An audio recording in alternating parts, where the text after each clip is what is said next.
You ever just feel like you want to swarm a board with 1 billion tokens and have them hit for like 5 to 6 damage each on everybody? Is that just me? Is it just me who likes doing that? Well, I guess then we're just not. If it's not you, then I guess we're not talking about today's commander. Bye.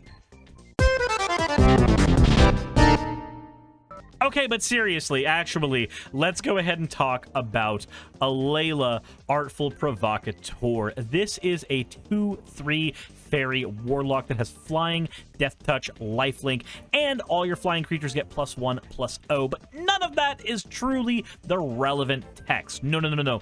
The relevant text for Alayla here is whenever you cast an artifact or an enchantment spell, create a 1/1 blue fairy creature with flying. This card is so bonkers, and usually it's ran as an artifact deck that spawns a ton of fairies by dropping a bunch of like affinity style 0 mana cost artifacts. We are not going to be doing that today. Today we are going to be playing Anthem Tribal Alayla. We are going to be getting all kinds of power and doohickeys to make our fairies do all kinds of nasty things to our opponents. But first, let's go ahead and talk about the ramp section. And of course, because it is a $15 deck, the commander is $1 or less, and the $15 is reserved for the 99 of our deck, and our deck just happens to be $15.29, with 22 of those pennies being dedicated to the commander. Let's talk about the ramp section we are running. First, we have Bonder's Ornament. It draws a card later in the game if we have the mana to spend on it, but it is a add 1 mana of any color, rock otherwise. Then we have, of course, Charcoal and Marble and Sky Diamond. The Sky, Marble, and Charcoal Diamond all have the same ability. Come into play tapped, and then add the mana that is associated with the card on it. And then we have Command Sphere. Draw a card later in the game after we don't need it, but you can also use it to just be a mana rock, which is, you know, that's the whole purpose of the card. Fractured Power Stone is a 2 mana rock that also lets us do the plan or die stuff if we really want to. Mind Stone adds a colored or non-colored mana, and we can then use it to draw a card later in the game. Mirror Convert, of course, one of my favorite 2 mana rock creatures. Then we have Ornithopter of Paradise, the same thing, but it doesn't make us pay life like the Ornithopter does to get 1 mana of any color. Then we have something nifty, Heraldic Banner. As it enters the battlefield, choose a color. Creatures you control of the chosen color get +1/+0, and then you can add a mana of any color with this card. Use this so that your fairies that you are creating with your commander Alayla always have +1/+0 on top of Alayla herself. So just with a mana rock and Alayla, you're always spawning 3/1 blue fairy creature tokens, so long as you are calling blue as the color for Heraldic Banner.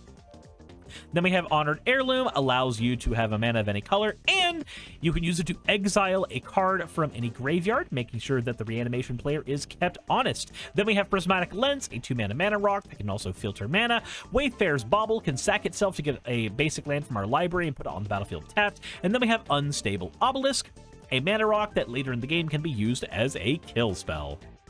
Now let's talk about the draw section of the deck, and we actually get to draw quite a lot of cards with this deck for not a ton of mana.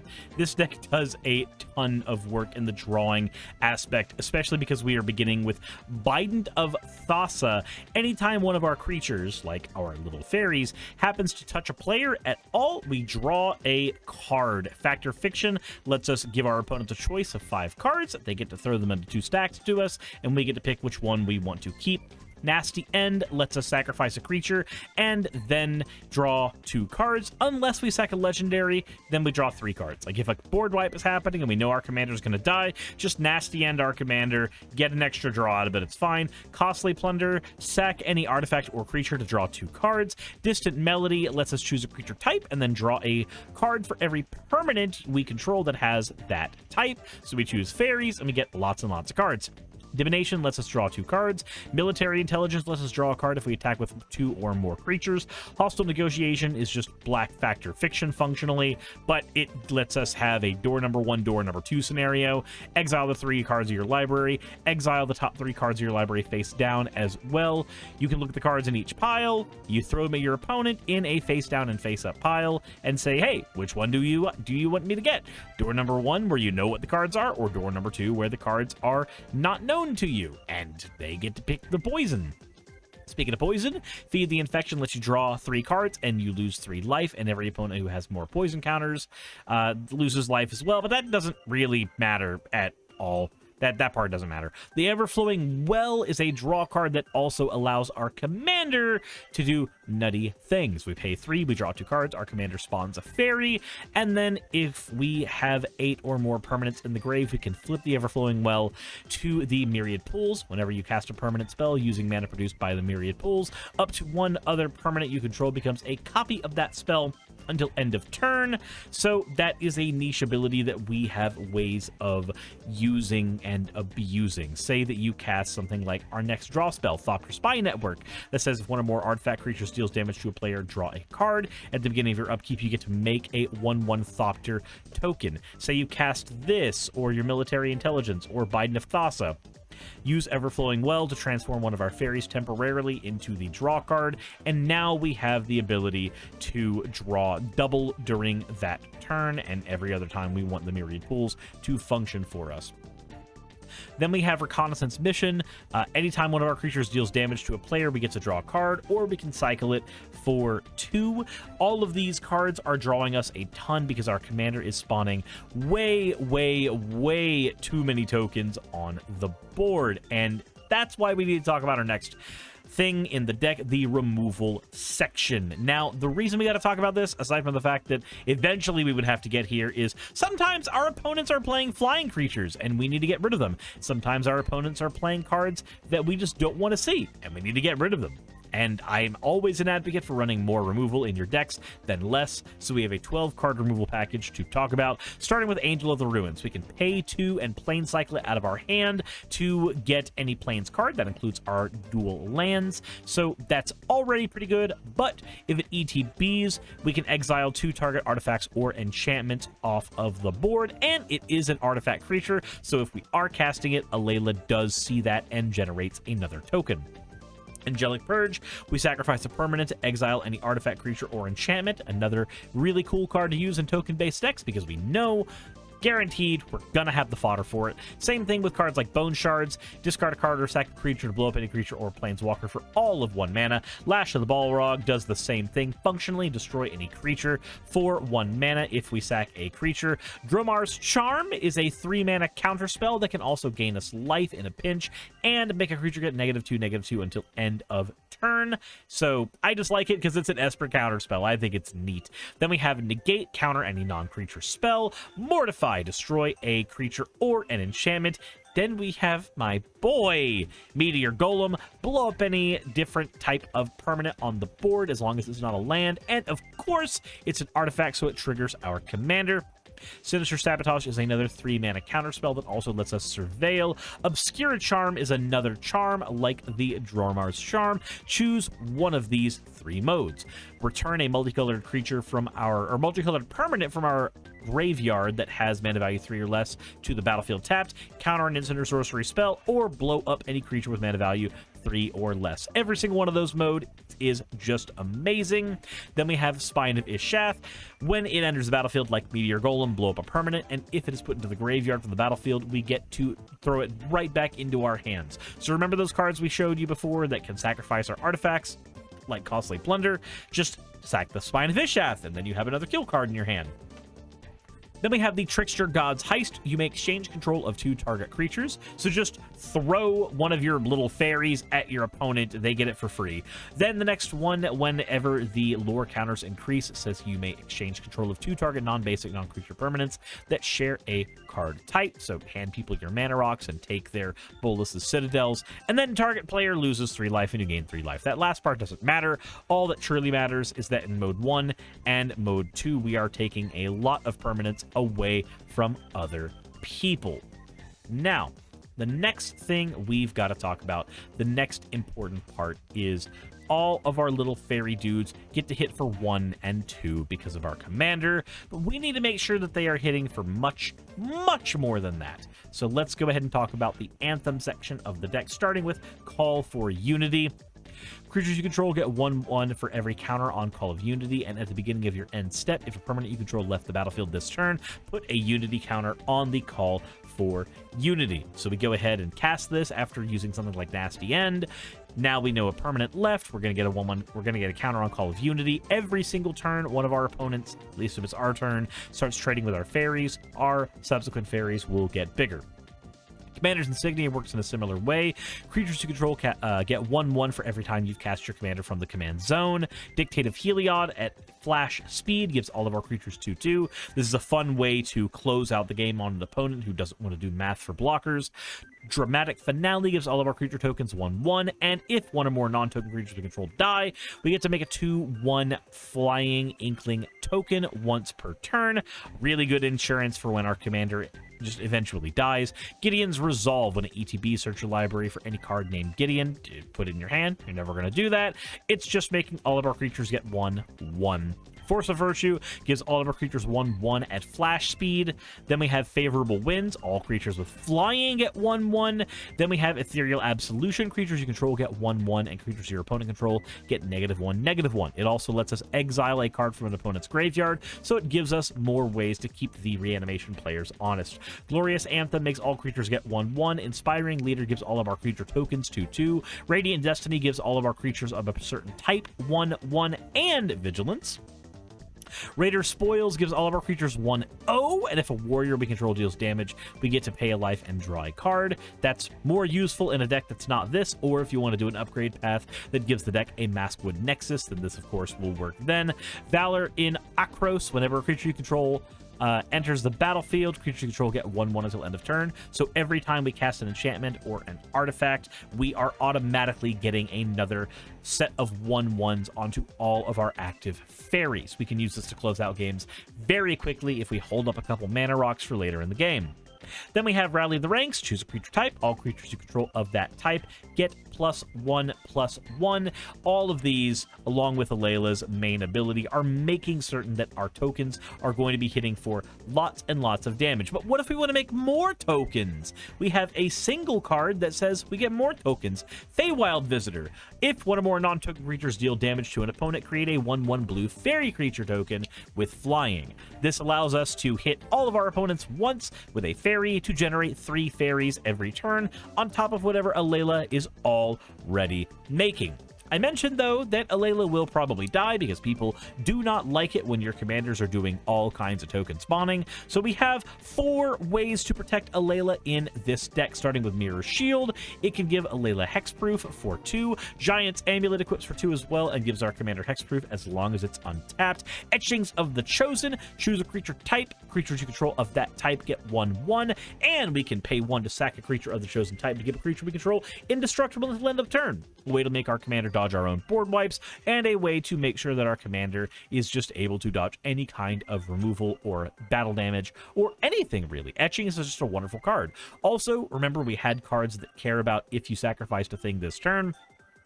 This is a way to guarantee that those cards are always online. Then we have Curator's Ward. Enchant target permanent. Enchant permanent has hexproof. When enchanted permanent leaves the battlefield, if it was historic, like our commander is, then draw a card. So our commander has hexproof, and also we will draw 2 cards if the commander ever dies. Speaking of dying, we have a couple reanimation cards in the deck. Only 2, because we're not really focusing on that.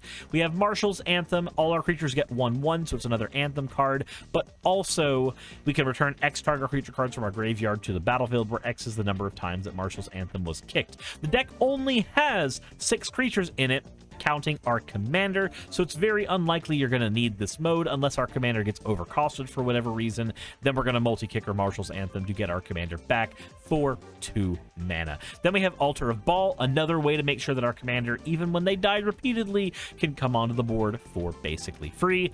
Pay 3 mana and tap to exile the creature we control. Return that creature to the battlefield. Activate only at sorcery speed. I hate telling you guys this over and over and over again, but it is very important to remember. you need to make sure that you have ways of redundancy for your commander. Your commander will die. It is the most frequently casted and the most frequently destroyed spell in Magic the Gathering's commander format. Please make sure that you either have a lieutenant that is a backup for your commander when it inevitably dies, or some kind of backup that will make your commander come back out when it starts to become overcosted. Don't just say, well, I played enough lands, that means my commander is going to come out for, you know, plenty of mana. I play lands every turn. That lands every turn is not a good excuse when your commander is costing 16. I've had to play commanders for that much mana before. It is nutty. Please run some way to recur your commander if you do not have a lieutenant. But if we cannot win with raw combat damage, then we need to go ahead and talk about our alternate win conditions. Let's go ahead and talk about the 3 ones we are running, starting with Agent of the Iron Throne. Commander creatures you control have, whenever an artifact creature you control is put into a graveyard from the battlefield, each opponent loses 1 life. Now, note, tokens are technically put into the graveyard from the battlefield, and this card does not say artifact or creature card. So, if a token dies, each opponent will lose 1 life. If we have gotten our opponents down significantly with combat damage, Agent of the Iron Throne can sit there as a warning shot. Anytime somebody might try to board wipe, this can auto-kill the table. And because it's an enchantment, it of course triggers our commander's ability and gives us a token when we play it. Then we have Starling Spectacular, a card from an unset we are shoving into here. It's got a 4 mana cost, and at the beginning of combat on your turn, choose creatures you control 1 at a time until each creature you control has been chosen. Each of those creatures gets 1/1 until end of turn for every creature that was chosen before it. So basically this means if I've got 10 creatures, I choose each of them 1 at a time, and the first creature gets 1/1, then the next gets 2/2, then the next gets 3/3, the next gets 4/4, all the way up to 10/10. So all of our fairies will get a ton of power, and this will basically win the game. Like, if this card resolves and we've got 5 or 6 fairies, we're eliminating 1 person. If we've got 10 fairies, we're eliminating 2 people. If we've got 15 fairies, the math works out that we eliminate everybody just in the blink of an eye. This card is super, super strong, and it's a pain in the ass to use. Just use it when you know you're going to win. Then we have Mirror Entity. It's got Changeling, so it counts as a fairy, and you can pay X. Until end of turn, all of your creatures get base power and toughness XX and gain all creature types. So this is one of those cards that when you play it on the board, it's unassuming for a quarter of a second, and then you sink the rest of your mana into it, and now all of our 1/1 fairies become 6/6 fairies, except they are 6/6 fairies or 7/7 fairies or whatever you paid into the X that are also benefiting from all of our anthems. Raider Spoils, Gideon's Resolve, Force of Virtue. Also, Raider Spoils now reads them as a warrior. You thought you would need an Askwood Nexus for that. No, we already packed in ways to make Raider Spoils do more damage. Now all of our fairies are drawing us cards on top of just, it's amazing what happens when you eliminate a player and then draw 10. Yeah, you paid 10 life, but realistically, that didn't matter that much. You're playing Commander. You killed a player, even if you get the bronze medal, you'll be fine. Just Starlight Spectacular, Age of the Iron Throne, these are good ways of winning the game, but Mirror Entity, it's synergy with other cards and its ability to make our 1/1s truly threatening, and then they get all the Anthem effects on top of that afterwards. It's just amazing. And then we have the basic land section. We have 6 islands, 6 plains, and 5 swamps. Our dual land section has Sunken Hollow, Shine Shadow Snarl, Port Town, Choked Estuary, and Tainted Field. We, of course, have Sunken Hollow in here because it is a typed land, and it does fit within our budget. But we are not running everything we could, like Prairie Stream and everything else, because we do not want to skirt too far away from the deck's initial budget. We have 10 fetching lands in the deck: Terramorphic Expanse, Shire Terrace, Promising Veins, Evolving Wild, Esper Panorama, Myriad Landscape. We do have Prairie Stream. I typed it wrong. Guys, when you're tagging cards on Moxfield, tag them correctly. We have to... Wow, that's the stream ending button. That's not the one I meant to hit.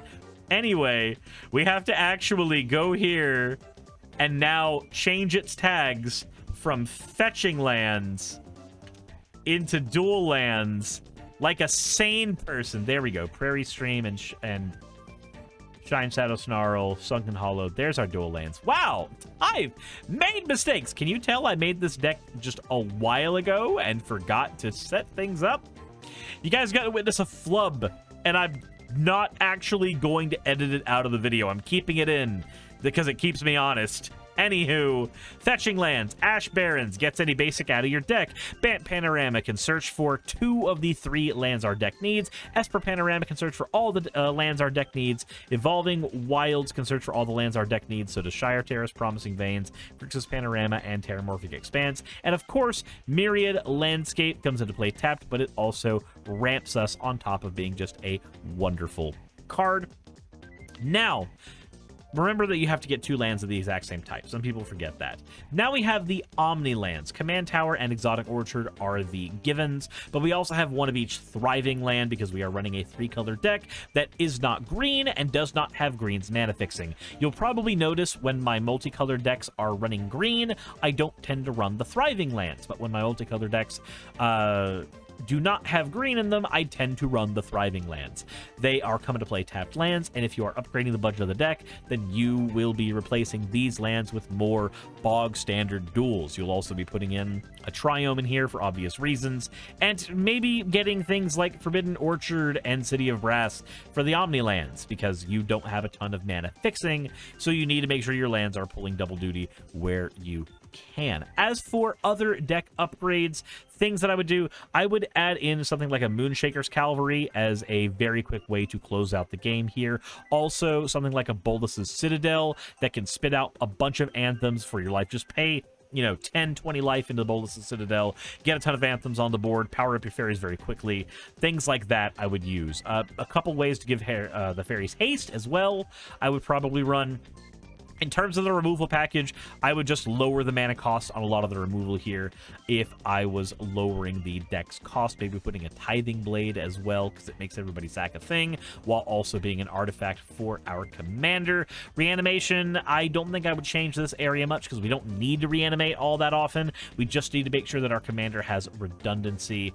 As for the ramp section, I would definitely be trading out a lot of things like Sky Diamonds for stuff like Talismans and Signets. They are just consistently costed what they need to be, and they are better than everything except for, say, our Heraldic Banner. You don't take this out or the Honored Heirloom out. They give your deck versatility where it's needed. As far as protection, you'd add in something like a Lightning Greaves and a Swiftfoot Boots on top of what's already in here to make sure that the commander is more well protected. Mirror Shield would definitely swap out for the Swifties. Then, as far as more token generation, we don't need to go much further than Feywild Visitor. If you want to put an Anointed Procession in here, you can. I ain't gonna stop you, but it's not the most important thing in the world. As for draw, you would want to swap out the Feed the Infection for a Coastal Piracy. That'll go ahead and give you a little more power. Also, the Nasty End and Costly Plunder you'd swap out for something like Deadly Dispute that's doing more for you while also being a draw spell. Also, if you can find more artifact draw, like artifacts and enchantments that have draw attached to them, focus on those, getting rid of things like Divination as you are increasing the deck's budget. As for anthems, realistically, what you want your anthems to do is cost 2 and 3. That's what you want the deck to do if you are running a higher budget version of the deck. So a lot of our anthems here, like Dramatic Finale, Gideon's Resolve, Dictate of Heliod, a lot of these you want to go ahead and swap out for things like, say, True Conviction. So cards that are costing you 5 and 6 mana are giving you things like Lifelink and Double Strike, which is way more powerful than just giving flat 2/2. Also adding in more anthems that are closer to the cost of Glorious Anthem and Rally the Ranks that are giving all of your creatures 1/1. You want to make sure that you are running 2 and 3 mana for those more often than not. With the exception of Ethereal Absolution, I think you still keep this in, and you back it up with an Elish Norn Grand Cenobite as well. So you've got 2 versions of this asymmetrical 1/1 and 2/2 on both sides of the table. Things like Call for Unity you would swap out as well because it is very, very slow. I would probably keep the Commander's Insignia in, though, because it is very likely our commander dies a lot, and we want to go ahead and benefit from that. So yeah, just lower the mana cost of your anthems as you are increasing the budget of the deck, if you choose to increase the budget of the deck.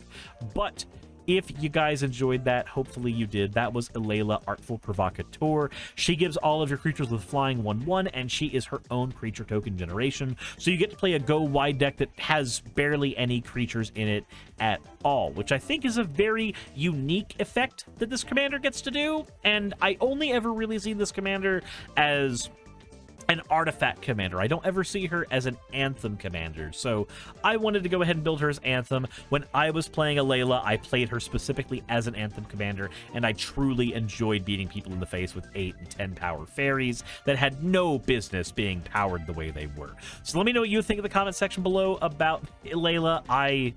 I adore her. She is one of my favorite Esper commanders next to Sephiroth. I only took her apart due to not playing her as often, but let me know what upgrade paths you end up going with her. But the $15 League is certainly a wonderful place to start with her build. She is an incredibly consistent commander who will always be a threat to everybody at the table.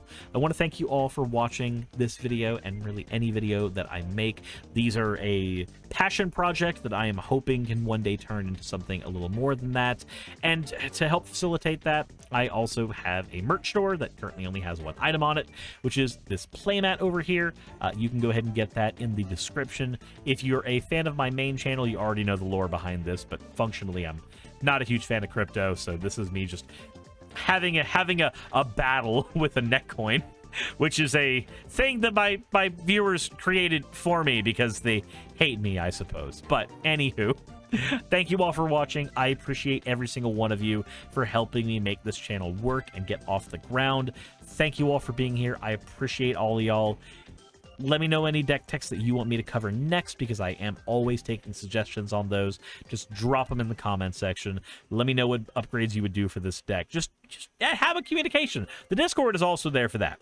But I'm rambling now. As always, everybody, thank you all for being here, and insert end of video tagline here. Hey, I just quickly want to give a thank you to all of my wonderful patrons who keep this show running. YouTube and Twitch are a pretty bumpy ride at the best of times, and the stability a Patreon provides me is worth more than I can say here. I'd also like to thank each and every one of my $20 and up patrons here, and they would be Red Joker, Blitzkrieg, Cameron, Dren, Jemshin, Smiling DM, Poundini, Mabbity Babbity, Naomi, Isaac, Agamotto, Jordan, Ravi, Giuni, Kiratorian, Prisma, all of you, I'm not saying that part, and Starlight. And finally, thank you to everyone else that helps keep this channel alive. While you're here, why not check out another video? And thank you for watching.